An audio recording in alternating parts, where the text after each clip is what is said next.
अस्सलामुअलैकुम, कैसे हैं आप सब। उम्मीद है खैरियत से होंगे। आज हम अपनी उर्दू की कॉपी में काम करेंगे। चलिए देखते हैं क्या काम करना है। सफ़ा नंबर 1 निकालिए। यहाँ पर हमें अलिफ़ लिखना है।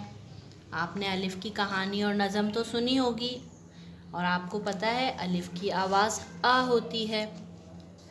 चलिए अलिफ़ लिखते हैं। ये नुक्ता है, यहाँ से हमने शुरू करना है और नीचे की तरफ लेकर जाएंगे। इस तरह इस नुक्ते से शुरू करेंगे और ऐसे नीचे की तरफ लेकर जाएंगे।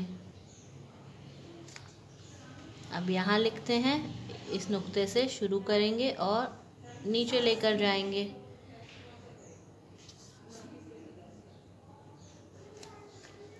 चलिए ये पूरा सफ़ा आपने करना है। अब देखिए सफ़ा नंबर 2 पे हमें ऊंट दिया हुआ है। ऊंट। ऊंट में रंग भरना है। आपको पता है ऊंट किस कलर का होता है।